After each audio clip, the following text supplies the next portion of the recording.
समोर बघा रे व्यवस्थित.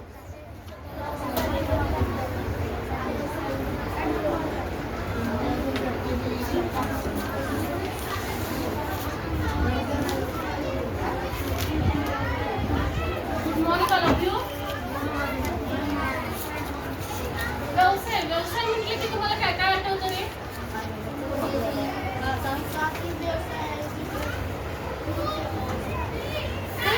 व्यवसाय व्यवसाय म्हणजे काय? शेती, अजून मासेमारी, अजून व्यवसाय म्हणजे बिझनेस. बिझनेस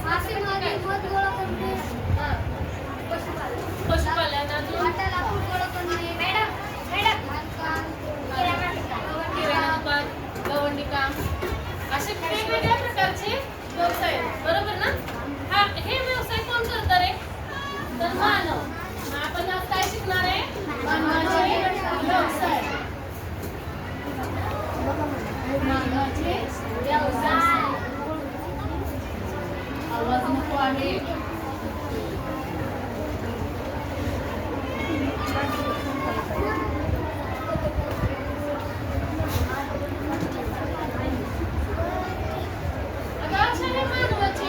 वेगवेगळ्या प्रकारचे व्यवसाय. थोडक्यात काय तर शेती करणे किंवा मासेमारी किंवा मग दूध उत्पादन करणे किंवा विक्री करणे. नंतर किराणा मालाचं दुकान असू द्या किंवा मग कपड्याची दुकानं असू द्या. हे वेगवेगळ्या प्रकारचे व्यवसाय आहेत मानवाचे. बरोबर ना? टीचिंग म्हणजे शिकवणे हा सुद्धा एक माणसाचा व्यवसाय आहे. तर आज आपण काय शिकणार आहे? तर व्यवसाय. आता इथं बघा, इथं काय आहे? तर हे पाळीव प्राणी आहेत. बरोबर ना? त्या पाळीव प्राण्यांपासून मानव काय करतो रे? दूध मिळवतो. अजून त्याच्यापासून मांस नाही, शेण, त्याचा जे गाईचं किंवा शेण असतं त्याचा वापर कशासाठी केला जातो? खतासाठी. बरोबर ना? शेतीमध्ये खतासाठी.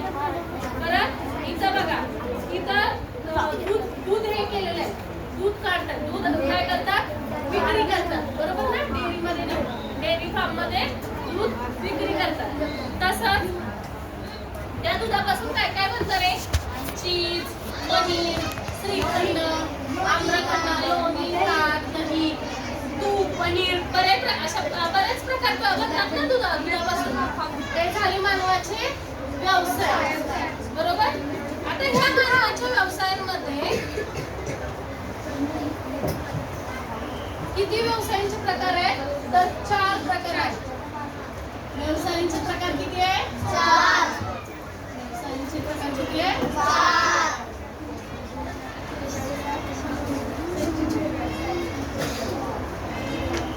त्यातला पहिला व्यवसाय कोणता? प्राथमिक व्यवसाय. आता या प्राथमिक व्यवसायामध्ये आपण काय काय येतं? प्राथमिक व्यवसायामध्ये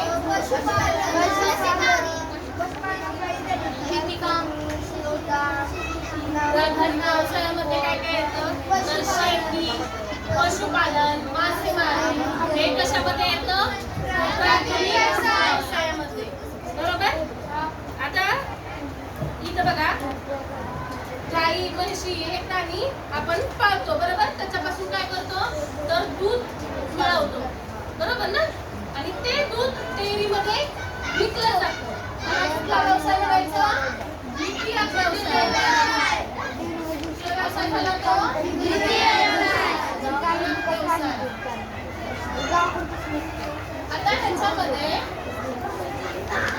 मला एखादं उदाहरण सांगितलं मी प्राथमिक व्यवसायाचं. आता प्राथमिक व्यवसायामध्ये मी जर शेती करत असेल, शेतीमध्ये मी जर रेशीम पिकवलं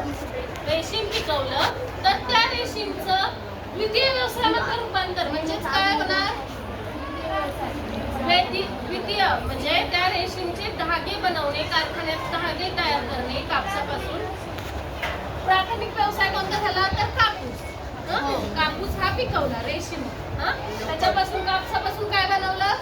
रेशीम. रेशीम हा कुठला व्यवसाय झाला? द्वितीय व्यवसाय. आलं लक्षात? आता शेतीमध्ये धान्य पिकवलं.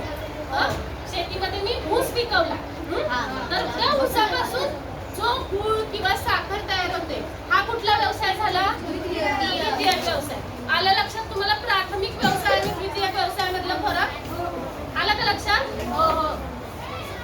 तर निसर्गावर आधारित व्यवसायांना प्राथमिक व्यवसाय म्हणतात. त्याच्यामध्ये कुठलं येतं? तर पशुपालन सांगितलं मी. पशुपालन हा प्राथमिक व्यवसाय झाला. तर दूध, पनीर, चीज हा कुठला व्यवसाय झाला?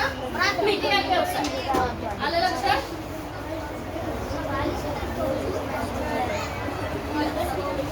आता प्राथमिक व्यवसायामध्ये काही उत्पादने आपण थेट वापरतो, तर काही त्यांच्या मूळ बदल करून वापरतो. उदाहरणार्थ मिळालेले दूध डेअरीमध्ये आणून त्यावर प्रक्रिया केली जाते. म्हणजेच निसर्गाकडून प्राप्त होणाऱ्या उत्पादनावर प्रक्रिया करून त्यापासून वेगवेगळ्या पदार्थांची निर्मिती केली जाते. आता प्रथम आपण दूध पितो डायरेक्टली, त्याच्यावर कुठली प्रक्रिया केली का?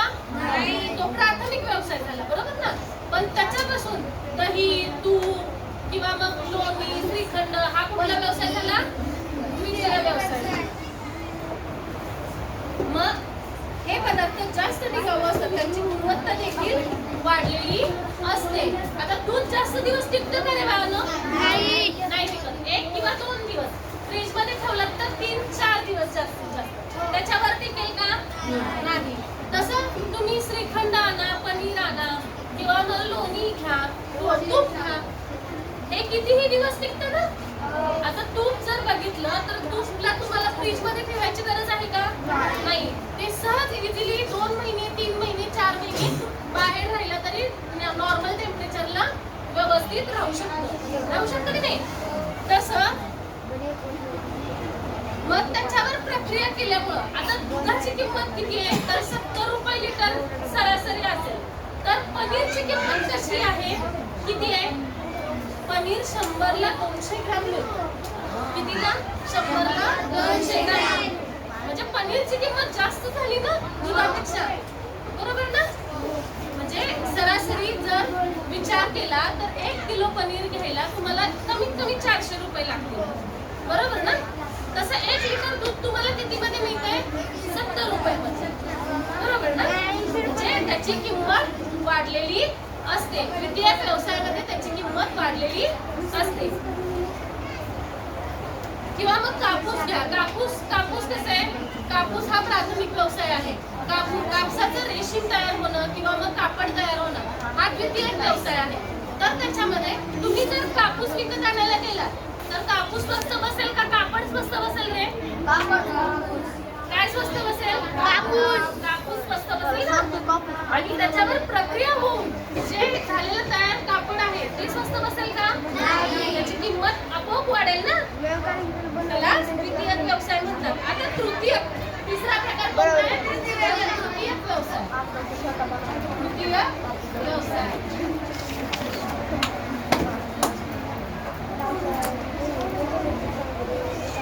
आता ह्या तृतीयक व्यवसायामध्ये काय काय येणार आहे? आवाज नको आहे. त्या तृतीयक व्यवसायामध्ये काय येतं? आता दुधाचे, हे बघा, तुम्हाला दूध सांगितलं होतं. दुधाची वाहतूक होताना आणि दुग्धजन्य पदार्थांची विक्री होताना पाहावयास मिळेल या सर्व कृती प्राथमिक व द्वितीयक व्यवसायांमध्ये मोडतात. बहुतेक वेळा हे व्यवसाय या दोन्ही व्यवसायांना पूरक सेवा देण्याचे काम करतात. या अशा व्यवसायांना आपण काय म्हणतो? तर तृतीयक व्यवसाय. हे व्यवसाय इतर व्यवसायांना पूरक असतात. या व्यवसायांना सेवा व्यवसाय असेही म्हणतात. म्हणजे फॉर एक्झाम्पल, तुम्ही जे दूध, पनीर तयार केले ते तुम्ही दुकानांपर्यंत, मार्केटपर्यंत पोहोचवलं म्हणजे त्याला कुठला व्यवसाय झाला? तो तृतीयक व्यवसाय.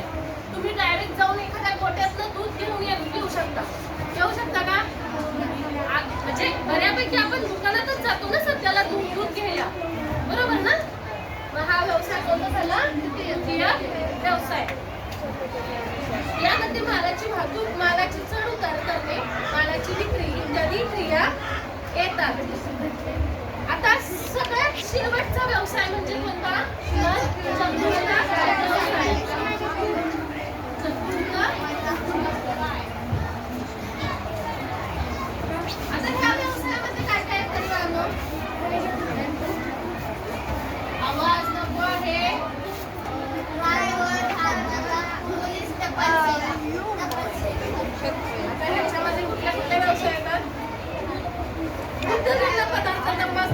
व्यक्ती दिसत आहे. ही व्यक्ती